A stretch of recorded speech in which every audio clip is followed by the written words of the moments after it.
linked to that issue, I suppose, is the idea that many people have in that today's worship music, which talks about love a lot, obviously, it is actually one of the reasons why we're seeing fewer men in church, because men find it hard. It's the macho thing, isn't it? Yeah. To stand there and sing all about love and stuff that seems a bit soft. Yeah.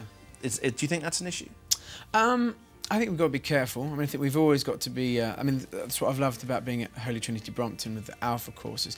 Seeing constantly new Christians coming into the church, you really evaluate the lyrics that you're singing. I think we do need to be aware of things being too sensual or over the top. But the other truth is intimacy is an essential part of our worship. You know, you look at David. He was a man's man, you know, taking on Goliath, you know, fighting in the war, and great king, great leader, charismatic, but he also had this incredibly intimate relationship with God. You know, his language was, you know, very intimate. You know, John reclining on Jesus' chest at the, you know, the Last Supper. You know, these are important parts of our worship. So I'd be very reluctant to, you know, oh, we mustn't sing about love or being intimate. But I think more the challenge is that we need to really, our worship needs to be more full on. I think this is, you know, men love to be challenged. They love to feel they're part of something that's actually revolutionary, and I think our songs could capture more of that.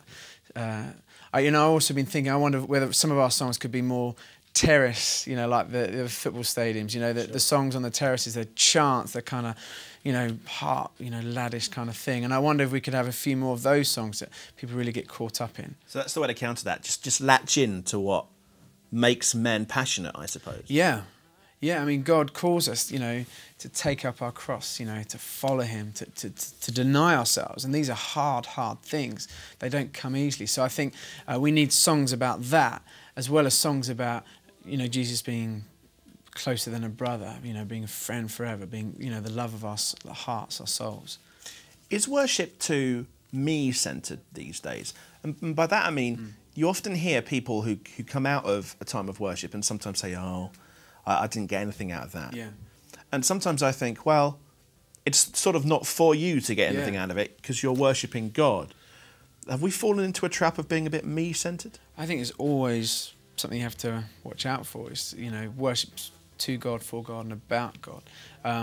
Our songs need to communicate that, and also, you know, sometimes if we're struggling with ourselves, or, you know, insecure, feeling vulnerable, whatever, the best thing is, rather than looking at ourselves, to take our eyes off ourselves and look to God, who's faithful, who's unchanging, who's all-powerful, who's almighty, and pretty quickly that gives us a confidence. So I do think we need to be careful about falling into that trap. How do you, as well as a worship leader, and this may be something that you deal with at Worship Central, encourage the idea that worship is about your life and not just about music? Because a lot of people have that image, don't they? Yeah. That worship is going to church on a Sunday and standing there and singing and then naffing off home. Yeah. Where worship is, of course, much broader than that. We're to worship with our lives. How do you deal with that issue?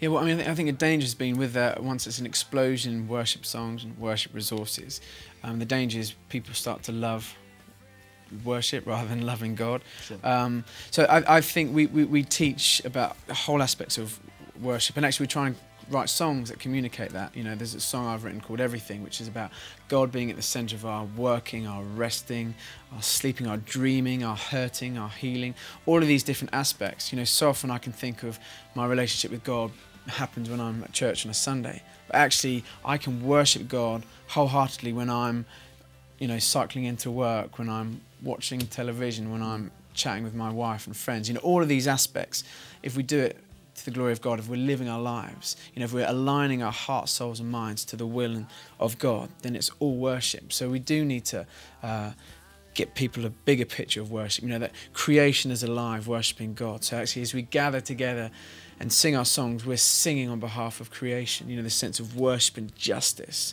you know, that we can't sing the songs and then not love the poor, the lost, the weak, the needy. All of these aspects, you know, it's about communicating and teaching a big picture of who God is and of what worship really is.